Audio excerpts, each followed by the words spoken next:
Wait a minute, this isn't the right Nintendo RPG series. And you'd be right, but in my heart, I am a connoisseur of showing off funny broken builds in video games, and that is what I plan to do today with Yunaka from Fire Emblem Engage.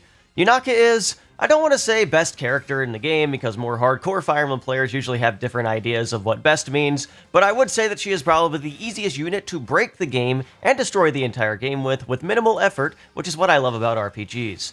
With a few exceptions, by the end of the game on hard mode, I was basically able to solo most maps with her, and I'd say she'll probably be a good candidate for best character in the game on hard and normal. Maddening is a bit different because of the reduced experience gain and smarter AI that won't attack you if their hit chance is 0, but she should still be a very good unit even on this difficulty, and I will try to format this video in a way Maddening players can also take advantage of it. I'm unsure if I will be making more Fire Emblem videos after this, but hey, if you like RPG Guide content, and especially the Xenoblade series, make sure to subscribe to the channel because it does help me out so much. And let me know what you think of the video as a whole if it was actually helpful. This video should not have any story spoilers in it, but it might show some later maps, so please be warned. Let's get into it. So, the general idea behind the setup I run involves just sticking to her original class. One very cool thing about Yunaka no other character has is her personal skill that increases her critical hit rate by 15% when she is on any square with a terrain or evasion bonus. This has a number of very cool applications and can be used to let her easily hit 100% crit rate with certain setups and reclassing, which is also a pretty effective strategy with her that I've seen from other playthroughs. Shout out to Kirby Master for the screenshots, and thank you for letting me use them, friend. As for myself and what I mostly plan to show off in this video, I really like the Thief class because knives are a very good weapon type in this game, and I really like the covert class effect of getting double terrain bonuses. I can't believe thieves are actually good in Fire Emblem. It has a very good synergy with certain setups, mostly involving the core and ring, which can set up a field of fog terrain on covert units, which is, as you expect, very, very hilarious and stupid. So let's start by talking about knives. Knives are a very good weapon type in this game. The standard dagger variant has 1 to 2 range, meaning it can counterattack everything except for longbows and thunder magic, and can safely attack most units without taking damage on your own turn as well. In addition, they also add a poison effect to enemies if you don't kill them, making them take more damage from all future attacks. This also works on bosses which have multiple health bars. Now, that's all fine and dandy, but the typical balancing for this would be to make the base attack or might of the weapon lower. And while that is the case compared to most weapons, for some reason, forging knives has absolutely insane bonuses. Compared to other weapon classes which get a decent boost as you refine them, knives will get an additional +2 might per level all the way to level 4, which is absolutely insane. That's an additional 8 attack power for a +4 forge, which is actually not that difficult to get, and can make up for her strength not being super high upon initially getting her, instantly making her one of your strongest units. Now you may be thinking, what about all the materials required for forging?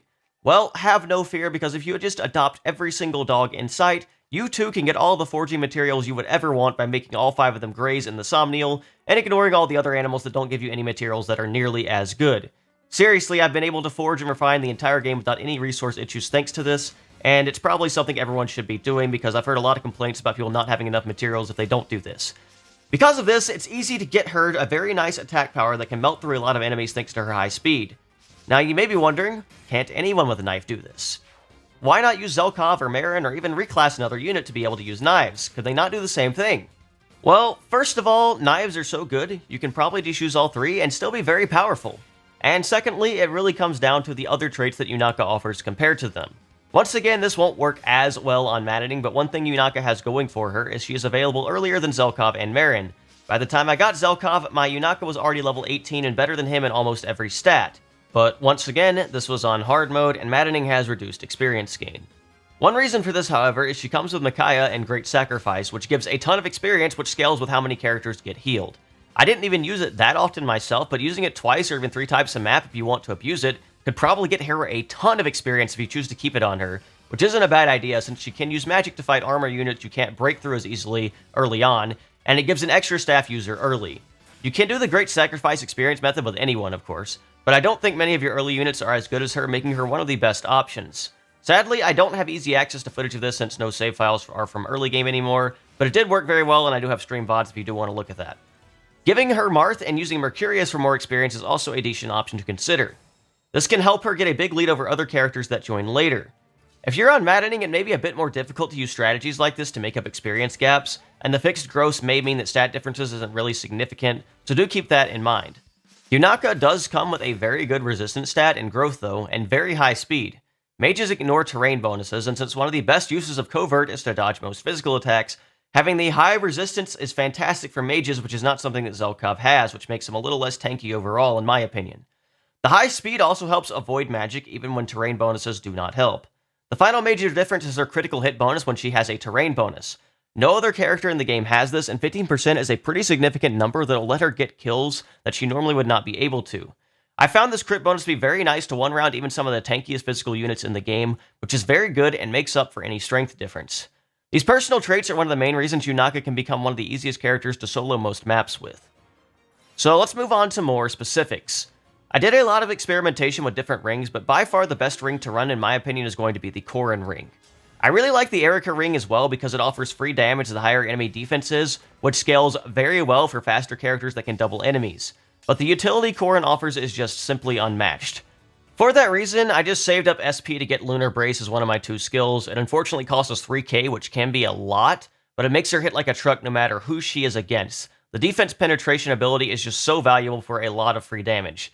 If you're fighting a general with 30 defense, you get an extra 6 damage per hit, which all gets multiplied by your high critical hit rate as well. My other skill I got was just +2 strength because, hey, I really just like hitting as hard as possible and I didn't really see many better options. Canter is obviously a fantastic option for anyone as well if you'd rather go with that though. The reason the Corrin ring is so fantastic on her is the Dragon Vein effect, which you can use every single turn. This effect summons a Field of Fog, which grants an evasion bonus, but the double bonus from the Covert class ability. She can very easily hit very low hit rates on every non-magic user, and many times can hit 0%. This means that even if she is attacked, it doesn't matter at all as she will take no damage, and in many cases can easily kill the enemy in return because this also grants the extra 15% critical hit rate, which is awesome. You can send her into tons of enemies and just press this if needed. Now on maddening, enemies will not attack if they have a 0% hit on you, which definitely throws a few wrenches into the strategy, even if you were to use other thieves. The good thing is, you can usually temper your evasion to have around 5 to 15% hit rate from the highest hit rate enemies, which means most of the time you won't get hit, but it may still need to be something you account for on maddening unlike other difficulties since luck will unfortunately be a factor there. And if you do go all in on evasion, it likely won't affect ability to solo maps since thieves do get the pass ability at level 25 to just move through enemies with no issues if they do decide to ignore you.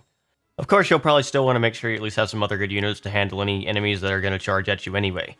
Mages will ignore terrain bonuses as mentioned, but Yunaka has naturally good resistance and high speed to have a good chance of evading most magic attacks anyway, and if she does get hit, she won't take that much damage, especially because the Corrin ring is awesome because it grants a huge bonus to max HP and even more resistance, which are the only really defensive stats that you even need since physical units are not really a bother at all on hard and below, and not even that dangerous on maddening because of the very high evasion.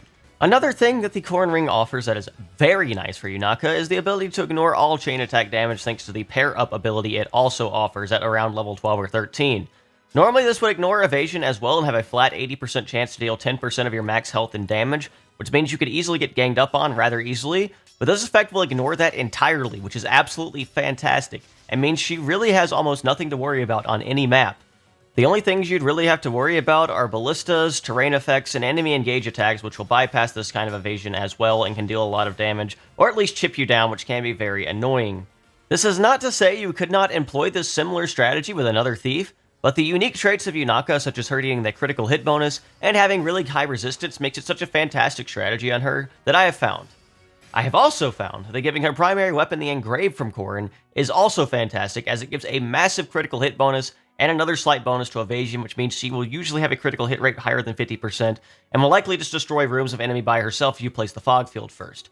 This Engrave will lower the might of the weapon by 2, but considering dagger forges are just insane and give such crazy might, I have not found that that has mattered too much at all.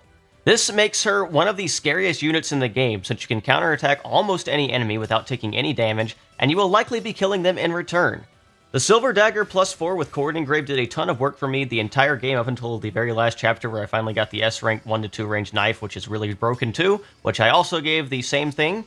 If you're on maddening, you can change the Engrave around a little bit to keep enemy hit rates from hitting 0 at the cost of crit rate to take advantage of this strategy at a bit more risk should you choose. One other great thing the Corrin Ring offers, the final thing really, that synergizes nicely with Knives Poison, is Draconic Hex.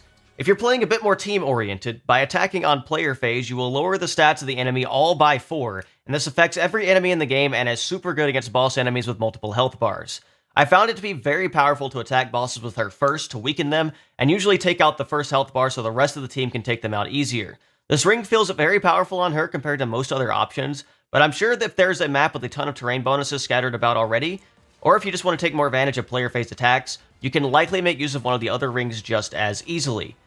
I've just found this setup to be very good to allow you to basically solo most maps in the game with minimal effort. I did it for chapter 25, which is the second to last chapter in the game, which is pretty crazy, and create a super unit that really just does not care about anything that enemies try to do, especially if you can get enough SP for Lunar Brace. Then if you do get strength screwed or don't want to use energy ops, you still get a ton of benefit and damage, just because you're likely still doubling most enemies in the game and will get a lot from the defense penetration effect.